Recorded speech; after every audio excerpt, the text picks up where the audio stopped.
ورحمة الله وبركاته.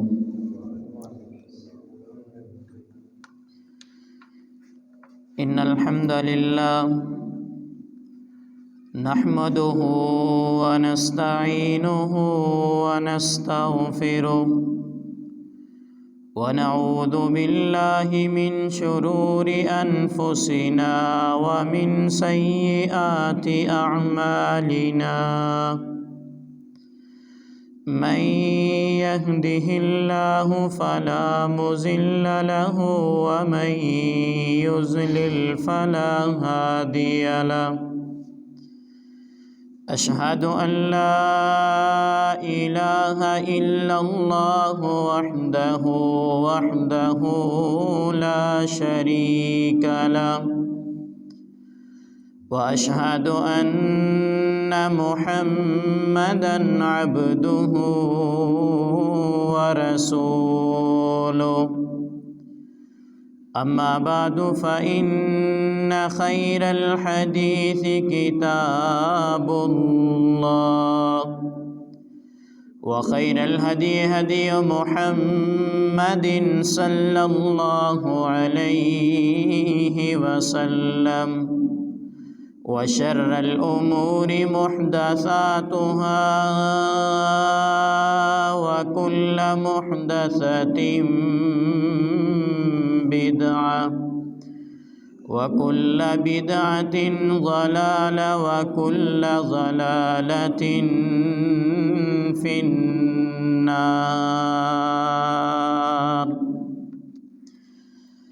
اللهم صل على محمد وعلى آل محمد كما صليت على إبراهيم وعلى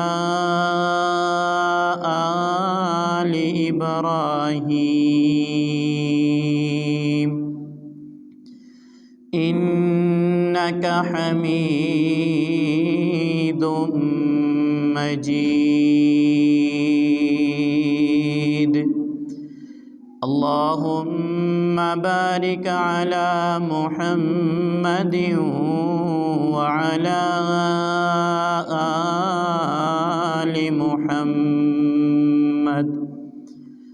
كما باركت على إبراهيم وعلى آل إبراهيم إنك حميد مجيد.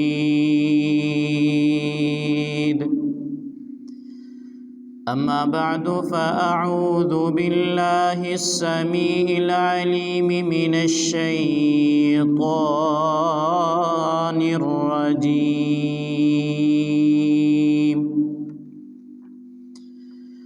يا أيها الذين آمنوا اتقوا الله حق تقاته ولا تموتن إلا وأنتم مسلمون. يا أيها الذين آمنوا اتقوا الله وقولوا قولا سديدا يصلح لكم أعمالكم ويغفر لكم ذنوبكم، ومن يطع الله ورسوله فقد فاز فوزا عظيما. قال النبي صلى الله عليه وسلم: أتدرون من المفلس؟ قالوا: المفلس فينا من لا درهم له ولا دينارا. رب اشرح لي صدري ويسر لي أمري واحلل عقدة من لساني يفقهوا قولي رب زدني علما رب زدني علما اللهم رب زدني علما۔ ہر قسم کی حمد و ثنا کبریائی بڑائی کے تمام تر کلمات اللہ جل سبحانہ و تعالی کی ذات کے لیے خاص ہیں۔ انگن بے شمار لا تعداد بے حد و بے حساب درود و سلام آقا تاجدار ختم الرسل شافی محشر جناب محمد الرسول اللہ صلی اللہ علیہ وآلہ وصحبہ وسلم کی ذات گرامی پر اللہ کی رحمتیں صحابہ کرام، تابعین، تبع تابعین، ائمہ دین، محدثین کرام پر کہ جن کی دن رات کی انتھک محنتوں کی وجہ سے یہ دین حنیف ہم تک پہنچا ہے، وہ جہاں جہاں بھی لیٹے ہیں اللہ ان کے اوپر کروڑہا رحمت نازل فرمائے۔ اللہ ہمیں بھی ان جیسا ایمان نصیب فرما کے ان کی سیرت کو اپنانے کی توفیق عطا فرمائے۔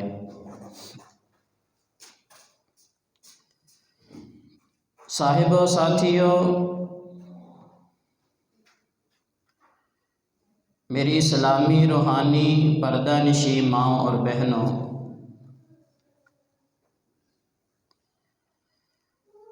آقا رحمت صلی اللہ علیہ وآلہ وسلم نے ایک مرتبہ صحابہ کرام رضوان اللہ علیہ اجمعین سے پوچھا، سوال کیا، اے میرے صحابہ، کیا تم جانتے ہو، تمہیں اس بات کا علم ہے کہ مفلس بندہ کون ہوتا ہے؟ صحابہ کرام رضوان اللہ علیہ اجمعین انہوں نے کہا، یا رسول اللہ صلی اللہ علیہ وآلہ وسلم، ہمارے نزدیک یا ہم میں جو بندہ مفلس مشہور ہے وہ بندہ ہے من لا درہم لہ ولا دینار،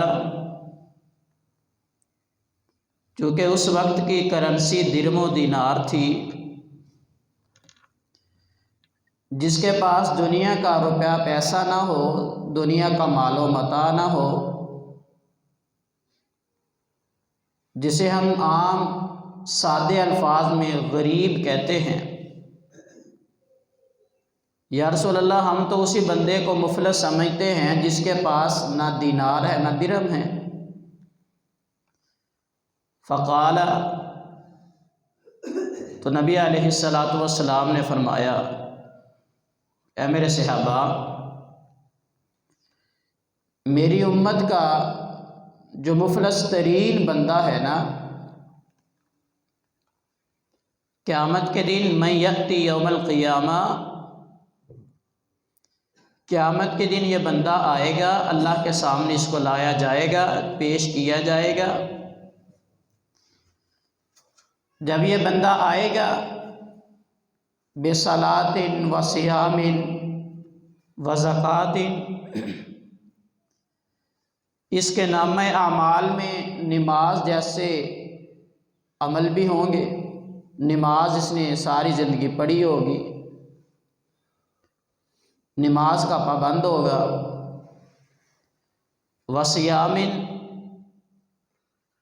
اللہ نے سال میں 1 مہینہ رمضان اس کے روزے فرض کیے ہیں، وہ فرض بھی اس نے پورا کیا ہوگا۔ اس کے علاوہ روزے رکھے ہوں گے،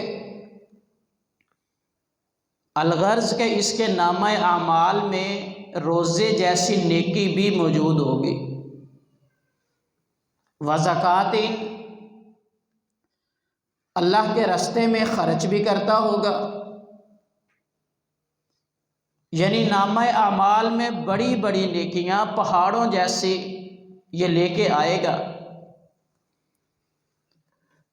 جب یہ ساری نیکیاں لے کے اللہ کے سامنے آئے گا، نامہ اعمال کو تولا جائے گا، دیکھا جائے گا، چونکہ وہاں پر نامہ اعمال کا وزن ہونا ہے، ہر نیکی کو تولا جائے گا، نیکیاں اس کی نامہ اعمال میں زیادہ ہوں گی۔ اب اس کے بارے میں حکم ہو جائے گا کہ اس کو جنت میں بھیج دو، بھئی نیکیاں زیادہ ہیں، بندہ بڑا خوش ہوگا۔ لیکن یہ ہو جائے گا، نیکیاں وہ نامہ اعمال میں بہت زیادہ ہیں، ڈھیر ہیں نیکیوں کے، پہاڑوں جیسی نیکیاں، اور ان کے اندر نماز بھی ہے، روزہ بھی ہے، حج بھی ہے، زکوٰۃ بھی ہے، سب کچھ ہے۔ وَيَأْتِي قَدْ شَتَمَ هَٰذَا، جب یہ کہہ دیا جائے گا نا تو ایک بندہ آئے گا، کہے گا اللہ یہ تو دنیا میں مجھے گالیاں دیا کرتا تھا، دوسرے کو پتہ چلے گا وہ بھی کہے گا وَقَذَفَ هَٰذَا، یہ تو تہمتیں لگاتا تھا، اس نے تہمت لگائی تھی، وَأَكَلَ مَالَ هَٰذَا وَسَفَكَ دَمَ هَٰذَا وَضَرَبَ هَٰذَا، پھر سارے مطالبہ کرنے والے وہ اکٹھے ہوتے جائیں گے، کوئی کہے گا اس نے مجھے گالی دی، کوئی کہے گا اس نے تہمت لگائی، کوئی کہے گا اس نے میرے مال کو کھا لیا، اور کوئی کہے گا اس نے مجھے ناحق قتل کیا یا کروایا۔ اسی طرح کسی کی شکایت ہوگی کہ اللہ تو نے اسے طاقت دی تھی، یہ بغیر کسی عذر کے، بغیر وجہ کے مجھے مارتا رہتا تھا۔ یعنی اب یہ سارے شکوے لے کر کے اللہ کی عدالت میں پیش ہو جائیں گے، اپنا اپنا مقدمہ لے کے۔ نبی علیہ السلام نے فرمایا فَيُعْطَى مِنْ حَسَنَاتِهِ، وہاں پر اب سودے نیکیوں کے ہیں، اللہ فرمائے گا ٹھیک ہے، جتنی اس کو گالیاں دی ہیں اتنی نیکیاں اس کے نامہ اعمال سے اس کو دے دو، اس کے اوپر تہمت لگائی تھی، جتنی اس کی عزت نیلام کی تھی اس نے اتنی نیکیاں دے دو، جتنے کا اس کا مال ہڑپ کیا تھا اتنی نیکیاں دے دو۔ اب نیکیاں ان لوگوں میں تقسیم ہونی شروع ہو جائیں گی اور فرشتے کرنا شروع کر دیں گے، یہ کرتے کرتے فَإِنْ فَانِيَتْ قَبْلَ أَنْ يُقْضَى مَا عَلَيْهِ، وہ جو شکایتیں لے کے اللہ کے سامنے پیش ہوئے تھے، وہ جو اپنی فریادیں لے کے آئے تھے، وہ ابھی بدلہ لینے والے باقی ہوں گے، نیکیوں کے وہ ڈھیر جو بظاہر نظر آ رہے تھے ختم ہو جائیں گے۔ اب کیا کریں، نیکیاں تو ختم ہو چکی ہیں، مطالبہ کرنے والے ابھی باقی ہیں، تو پھر حکم ہوگا کہ أَخَذَ مِنْ خَطَايَاهُمْ فَطُرِحَتْ عَلَيْهِ ثُمَّ طُرِحَ فِي النَّارِ، پھر اس بندے کے ذمے ان لوگوں کے نامہ اعمال سے گناہ اٹھا کے اس کے سر ڈال دیے جائیں گے، اور نبی علیہ السلام نے فرمایا ثُمَّ طُرِحَ فِي النَّارِ، پھر اس کو اوندے منہ گھسیٹ کے جہنم کے اندر پھینک دیا جائے گا۔ فرمایا میرے صحابہ یہ میری امت کا مفلس ترین بندہ ہے جو نیکیاں ہونے کے باوجود بھی جنت میں نہیں جا سکے گا۔ کبھی ہم نے حدیث بارہا مرتبہ سنی ہوگی، بیان ہوتی ہے، سنتے ہیں، کبھی ہم نے اس کا نتیجہ رزلٹ نکالنے کی کوشش کی۔ میں جو ایک چیز سمجھتا ہوں کہ ایک چیز جس کی آج ہمیں فکر ہے، ویسے تو فتنوں کا دور ہے، بڑی سستیاں ہمارے اندر موجود ہیں، لیکن کسی نہ کسی طرح ہر لحاظ سے، بلکہ ایک چیز اس کی تڑپ ہر بندے میں ہے، اگرچہ سستی ہو بھی جائے۔ مسلمان ہے نا، کلمہ پڑھتے ہیں، قرآن سنتے ہیں، پڑھتے ہیں، کہ یار جو عبادات ہے نا اس کی طرف ہمارا رجحان ہے، کبھی نماز پڑھ لی، کبھی چھوڑ دی، لیکن کچھ نہ کچھ قرآن پڑھتے ہیں، سنتے بھی ہیں۔ اللہ توفیق دے، بیت اللہ کا حج و عمرہ اس کے لیے بھی جاتے ہیں، رمضان آ جائے روزے بھی، یعنی عبادات ان کی حدیں ابھی اس وقت تک ہمارے اندر کچھ نہ کچھ رجحان باقی ہے۔ لیکن ایک اور معاملہ بھی ہے جسے ہم حقوق العباد کہتے ہیں، اس کو ہم نے بالکل بھلا دیا، پس پشت ڈال دیا، اس کی طرف ہماری بالکل توجہ ہی نہیں ہے۔ جو یہ معاملات ہیں ان کا معاملہ بڑا خراب تر ہو گیا ہے، ہم نے کبھی ان کی فکر ہی نہیں کی۔ اور یہ اس حدیث کو سامنے رکھ کے آپ اس کا ذرا رزلٹ نکال لیں، کیا ہوگا؟ عبادت تو اس بندے کی مکمل تھی، عبادت کی وجہ سے اگر فیصلہ ہو جاتا تو پھر تو یہ پکا جنتی تھا۔ عبادت کی وجہ سے نیکیوں کے ڈھیر پہاڑوں جیسے تھے، لیکن کیا تھا خرابی کس بات میں؟ معاملات ٹھیک نہیں تھے، اس چیز میں توجہ نہیں کرے گا تو قیامت والے دن انجام کیا ہے نبی علیہ السلام نے بیان کر دیا۔ تو جہاں پر بندے کو اپنی عبادات کی فکر کرنی چاہیے اور ہونی بھی چاہیے مومن بندے کو، وہاں پر اس کے ساتھ ساتھ معاملات بھی ہیں جن کو دیکھنا، ان کو سنوارنا، ادا کرنا، یہ ہر بندے کی ذمہ داری ہے۔ اس کے علاوہ نجات ممکن نہیں ہے۔ خیر، سب سے پہلے بندے کا جو اعتراض ہوگا وہ کیا ہوگا؟ صرف آج ہم یہ مختصر سے وقت میں اسی حدیث کو ذرا تھوڑا سا کھول کے اس کی ذرا تھوڑی سی وضاحت دیکھتے ہیں۔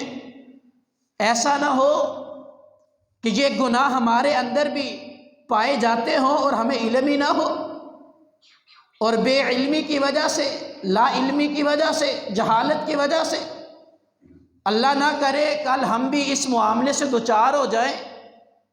ابھی تو اصلاح کی گنجائش باقی ہے، اللہ نے یہ وقت دیا ہے، اگر ہم اپنی اصلاح کر لے، محاسبہ کر لے، اپنے اعمال کو دیکھ لے، اپنے معاملات کے اوپر نظر ثانی کر لے، یہ بہتری آ بھی سکتی ہے، سب کچھ بدل سکتا ہے۔ لیکن اگر یہ کھلی ہوئی آنکھیں بند ہو گئی، یہ چلتی سانس اس کی مالا ٹوٹ گئی، یہ دنیا کی زندگی ختم ہو گئی، دوبارہ دنیا میں کوئی آنے نہیں دے گا اگرچہ ہم خواہش بھی کریں، تو پھر معاملہ بڑا سنگین ہو جائے گا۔ سب سے پہلے بندے نے آ کر کے کہا تھا وَيَأْتِي قَدْ شَتَمَ هَذَا، اللہ یہ دنیا میں مجھے گالیاں دیا کرتا تھا، اس بات کے اوپر درد دل سے کہوں گا، یارو ہم کلمہ نبی کا پڑھنے والے آج مذاق کے اندر، استہزاء میں، معاملات میں، سنجیدگی میں، جس طرح کا معاملہ بھی آپ لے لیں، جس رویے کو بھی آپ دیکھ لیں، اپنے ہمارے معاشرے میں چل کے ادھر ادھر لوگوں کے ساتھ مجالس کے اندر بیٹھ کے دیکھ لے، ہمارے ہر رویے کے اندر آج گالیاں موجود ہیں۔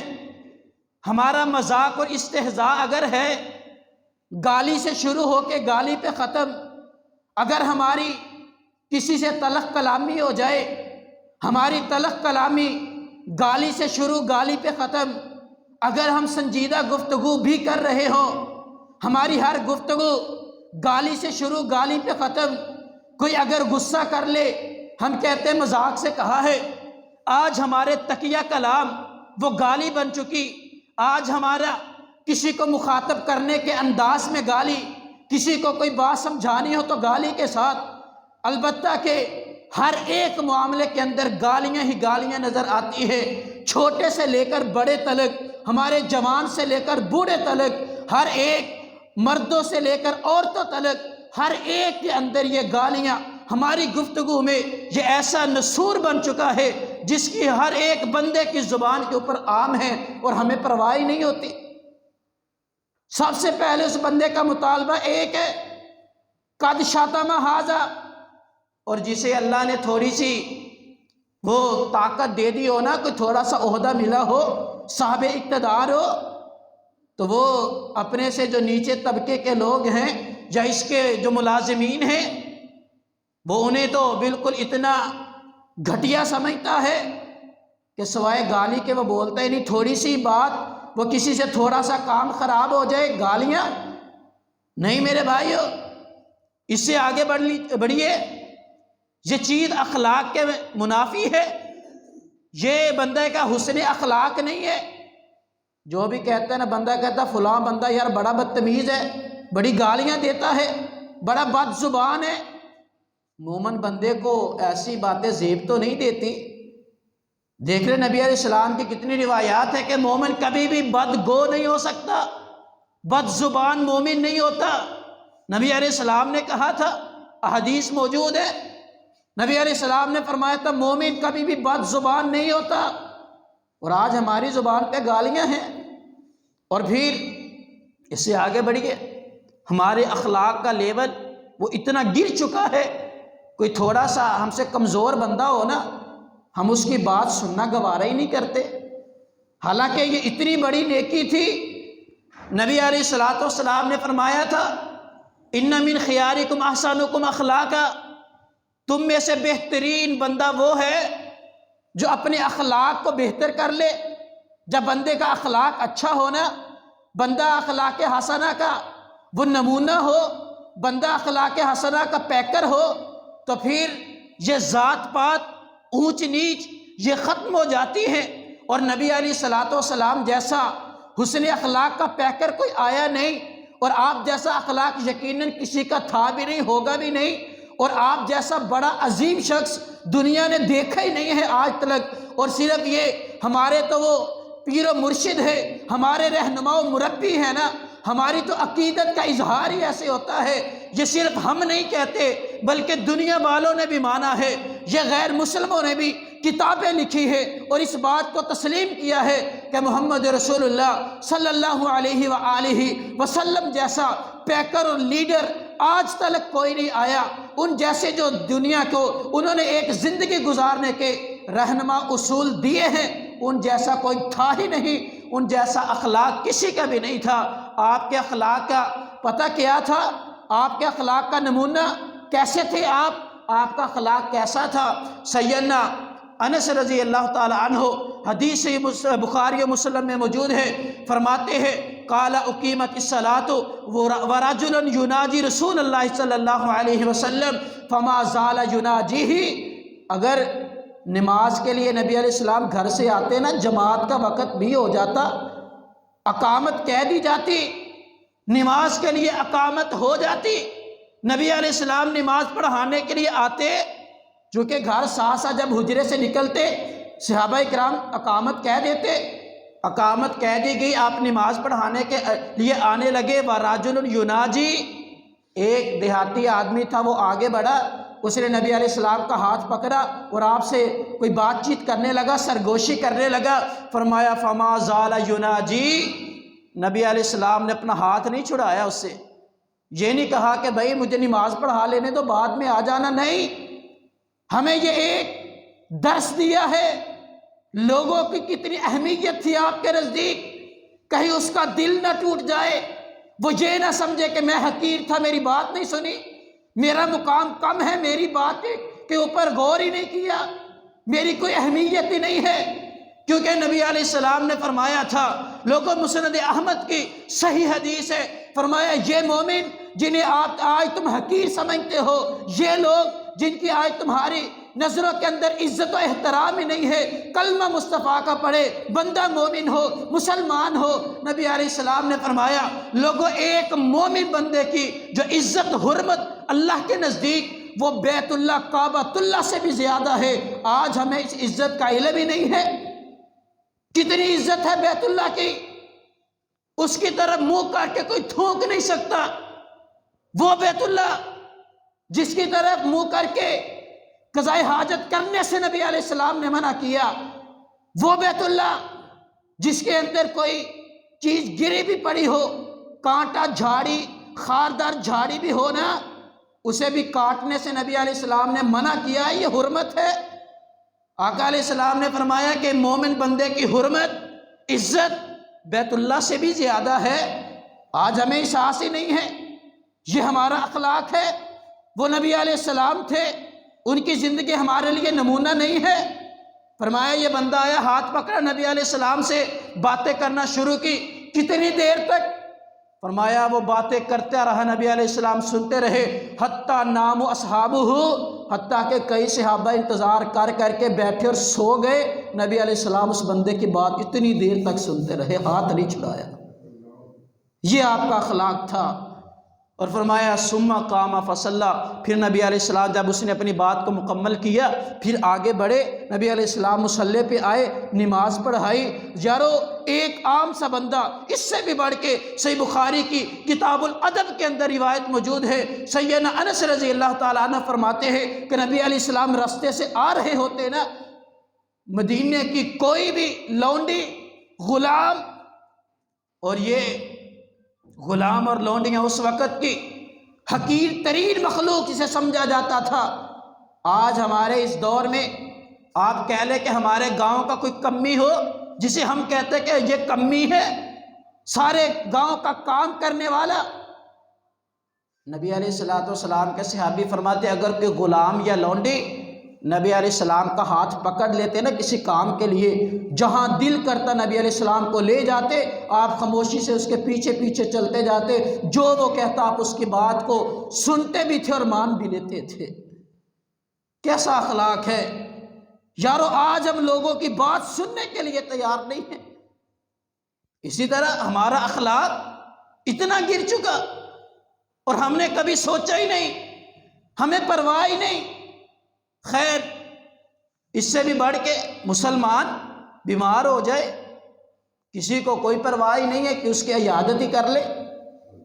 ہمیں نبی علیہ السلام یہودیوں کی، وہ لوگ جنہوں نے سب سے زیادہ اسلام کو نقصان پہنچایا، جو سب سے بڑے دشمن تھے آپ کے، پتہ چل جاتا نا نبی علیہ السلام ان کی بھی عیادت کے لیے چلے جایا کرتے تھے۔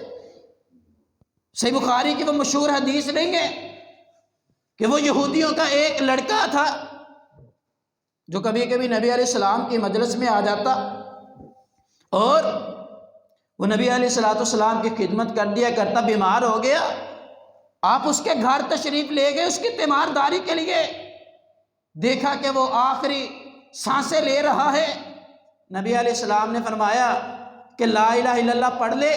وہ اپنے باپ کی طرف دیکھنے لگا، باپ نے اشارہ کیا، اس نے کلمہ پڑھا۔ صحابی فرماتے نبی علیہ السلام اتنے خوش ہوئے کہ جس کی کوئی حد ہی نہیں ہے۔ آپ جب خوش ہوتے تو آپ کا چہرہ خوشی سے سرخ ہو جاتا، حتیٰ کہ آپ کی جو رگیں، خون کی جو ناڑیں ہیں وہ بھی نظر آنے لگتی۔ آپ اتنا خوش ہوئے، ایسے محسوس ہوتا جیسے آپ کے چہرے کے اوپر کسی نے انار کو نچوڑ دیا ہے۔ کسی کے اسلام لانے سے اور یہودیوں کی تیمارداری کے لیے، یہاں تو سگا بھائی گھر کے اندر پڑا ہونا بیمار، ہم تو اس کی بھی تیمارداری کے لیے تیار ہی نہیں ہوتے۔ خیر، سیدنا ثوبان رضی اللہ تعالیٰ عنہ فرماتے ہیں، صحیح مسلم کی حدیث ہے، نبی علیہ السلام نے فرمایا اذا عاد اخا المسلم، لوگو اذا عاد اخاہ المسلم، جو اپنے مسلمان بھائی کی تیمارداری کرے نا، لم یزل فی غرفۃ الجنہ، جب تک وہ اس کی تیمارداری کرنے کے لیے اس کے پاس بیٹھا رہتا ہے، ایسے ہی ہے جیسے یہ جنت کے باغات میں بیٹھا ہوا ہے۔ اتنی بڑی اس بندے کے لیے یہ خوشخبری جو یہ اپنے اخلاق کو ایسا بنا لے، لیکن ہمارا اخلاق کہاں چلا گیا؟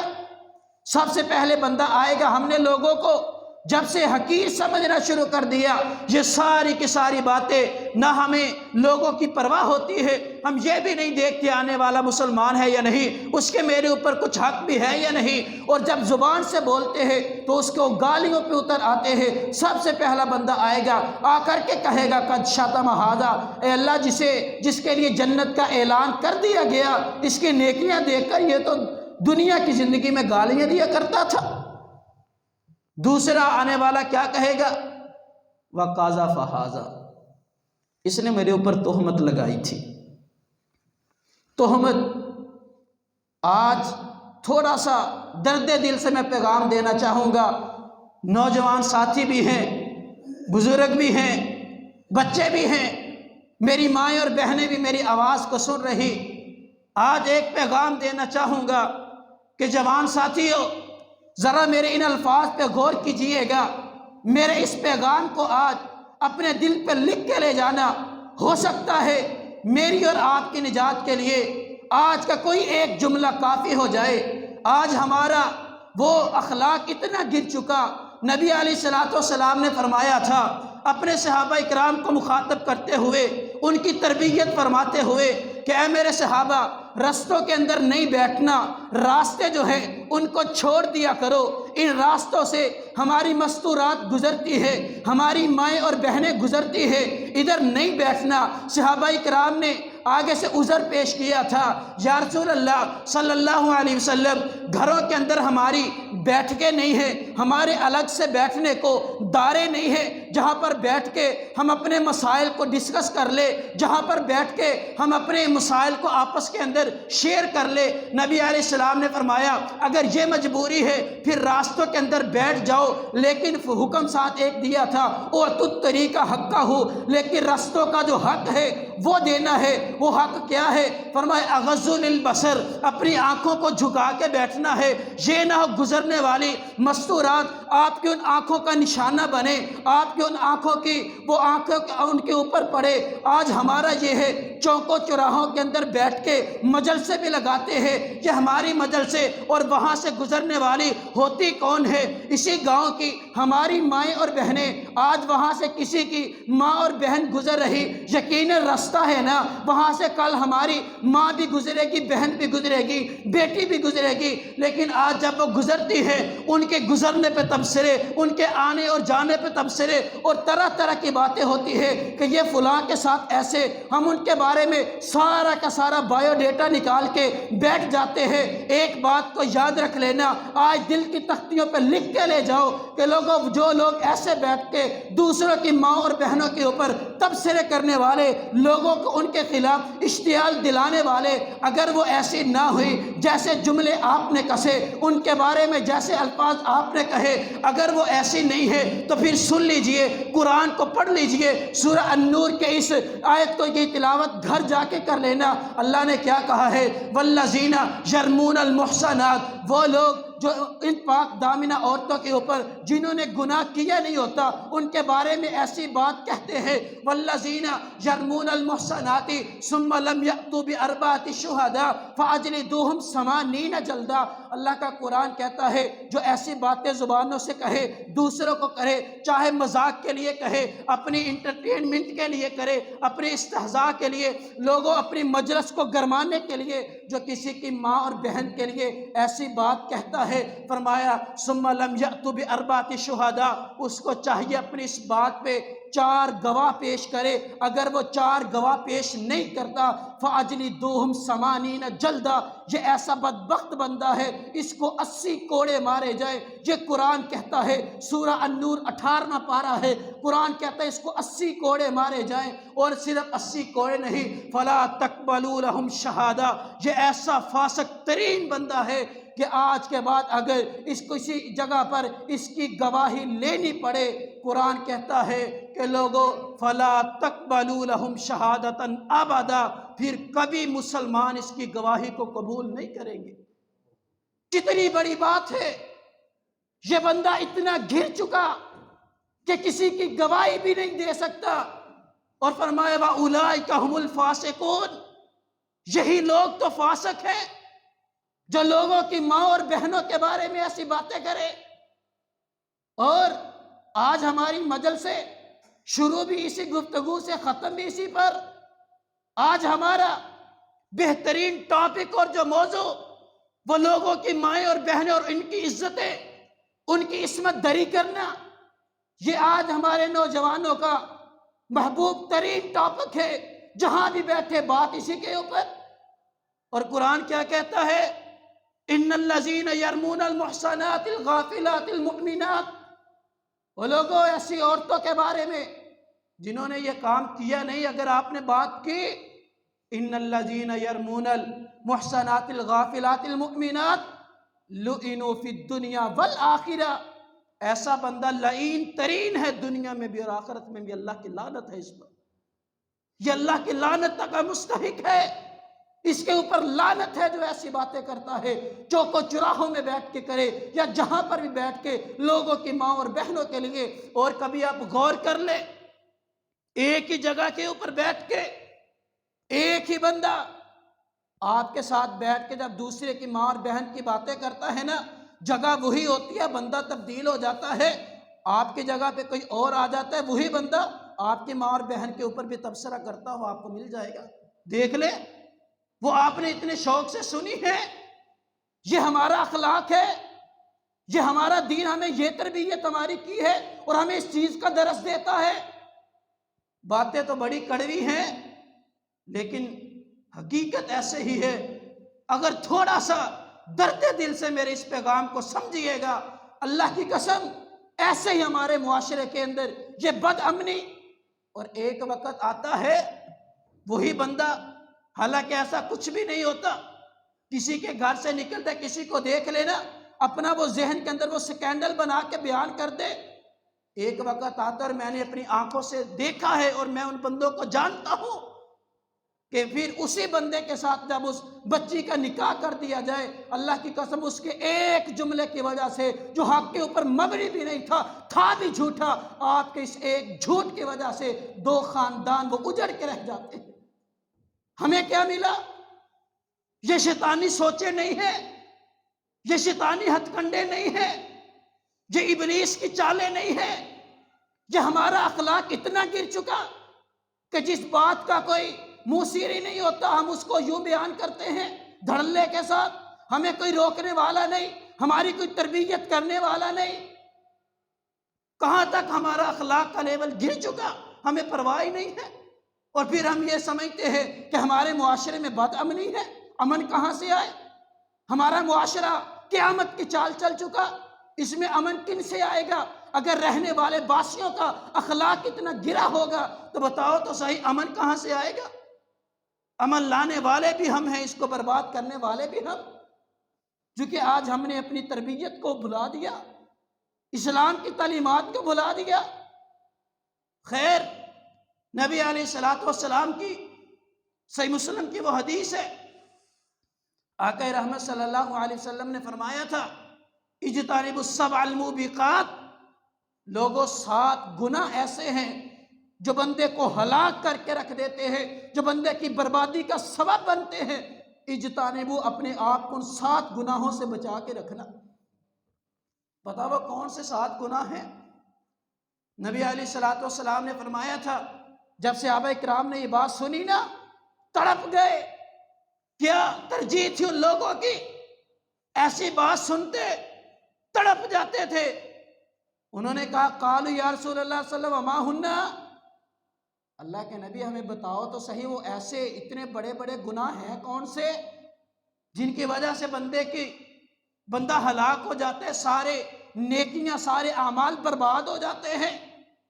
نبی علیہ الصلوۃ والسلام نے فرمایا تھا الشرک باللہ، یا پھر الاشراک باللہ کے الفاظ بھی ہیں، اللہ کے ساتھ شرک کرنا.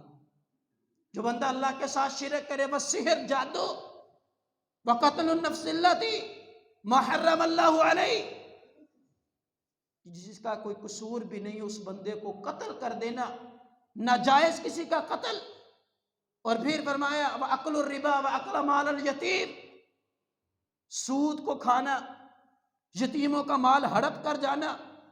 اب ان ایک ایک گناہ کو آپ دیکھتے جائیں شرک کتنا بڑا گناہ ہے، اور ان کے ساتھ نبی علیہ الصلوۃ والسلام نے ہمارے اس فعل کو، جو آج ہماری ہر مجلس کی وہ گفتگو کا ٹاپک ہوتا ہے، نبی علیہ السلام نے ان گناہوں کے ساتھ اسے شمار کیا تھا اور اس کا ذکر کیا تھا۔ شرک کے ساتھ ایک طرف شرک کو رکھے، ایک طرف ہمارے اس استہزاء اور مذاق کو رکھے، پھر ذرا اس کا موازنہ کر کے دیکھے ہمارا یہ مذاق کتنا بڑا جرم ہے جس کی ہمیں پرواہ ہی نہیں۔ نبی علیہ السلام نے پھر فرمایا لوگو وَتَوَلِّ یوم الزحف، کوئی بندہ میدان جنگ میں جائے، مسلمان ہو، کافروں سے پیٹھ پھیر کے بھاگ آئے، اتنا بڑا جرم کہ یہ بندے کے اعمال کو برباد کر دے گا۔ 7ویں نمبر پر فرمایا وَقَذْفَ الْمُحْصَنَاتِ الْمُؤْمِنَاتِ الْغَافِلَاتِ، ان مومنہ عورتوں کے اوپر، کلمہ گو عورتوں کے اوپر تہمتیں لگانا جو پاک دامنہ ہیں، جنہوں نے وہ گناہ کیا ہی نہیں ہوتا، ان کے بارے میں ایسی بات کہنا، نبی علیہ السلام نے فرمایا ایسا عمل ہے کہ تیرے سارے کے سارے اعمال کو کھا جائے گا، راکھ کا ڈھیر بنا دے، تیرے ہاتھ میں کچھ بھی نہیں آئے گا۔ بتاؤ تو صحیح، یہ ایسا مذاق، ایسا استہزاء کل قیامت کا دن ہو، ہمارے نام اعمال میں ہو، اور جب اتنی بڑی نیکیاں ہم نے، نمازیں پڑھی ہوئی، روزے رکھے ہوئے، زکاتیں دی ہوئی، حج کیا ہوا، عمرہ کیا ہوا، فرض اور نوافل کے ڈھیر ہوئے، اور یہ ایک گناہ ہوا، ہماری مجلس سے اس سے خالی نہ ہوئی، کل قیامت والے دن فرمایا فَطُرِحَتْ عَلَيْهِ ثُمَّ طُرِحَ فِي النَّارِ، اگر یہ آوازہ آ گیا کہ وہ لوگوں کے جو ایک بندے نے اٹھ کے کہہ دیا، وہی کسی کی ماں اور بہن نے اٹھ کے تیرے خلاف مقدمہ چلا دیا، وَقَذَفَ هَذَا، اللہ اس کو جنت میں بھیج رہے ہو، دنیا میں تو مجھ پہ تہمت لگایا کرتا تھا۔ خیر، سمجھنے کی باتیں ہیں جوان ساتھیوں، خدا را ان گناہوں کو چھوڑ دیجئے، اور ایک آنے والا آ کر کے کہے گا، چوتھا بندہ جو کہے گا وَأَكَلَ مَالَ هَذَا، اللہ اس بندے نے میرے مال کو ہڑپ کیا گیا تھا، میرا مال کھا گیا تھا، وہ بندہ، اس کی بھی دو صورتیں ہیں۔ سب سے پہلے ایک وہ بندہ ہے جس کے پاس بندہ کوئی چیز بطور امانت رکھ دے، وہ اس امانت میں خیانت کرتے ہوئے اس مال کو کھا جائے، اس کے بارے میں قرآن کہتا ہے وَمَنْ يَغْلُلْ يَأْتِ بِمَا غَلَّ يَوْمَ الْقِيَامَةِ، کہ لوگو جس بندے کے پاس جو چیز بطور امانت رکھی گئی اور وہ اس امانت سے خیانت کرتے ہوئے اس کو ہڑپ کر گیا، اس کو کھا گیا، قیامت کا دن ہوگا، یہ خیانت کی ہوئی چیز کو اس بندے نے اٹھایا ہوگا، پوری دنیا کے لوگ وہاں پہ موجود ہوں گے، انبیاء بھی ہوں گے، اتقیاء صلحاء، سارے کے سارے خاندان والے، وہ لوگ جن سے مقدمہ جیتا بھی ہوا، وہ سارے کے سارے ہوں گے، اپنی زبان کی ترازی کی وجہ سے اگر دنیا کے اندر اس کو جھوٹا کر بھی دیا، یہ اٹھایا ہوگا اور لے کے آ رہا ہوگا۔ صرف اتنا نہیں ہے، حدیث کہتی ہے کہ اس بندے کی پیٹھ میں اللہ نے ایک جھنڈا لگایا ہوگا اور اس کے اوپر لکھا ہوگا کہ یہ بندہ خائن ہے، دنیا کے اندر یہ خیانت کیا کرتا تھا، وہ دور سے نظر آئے گا، وہ خائن بندہ آ رہا ہے۔ دوسری صورت،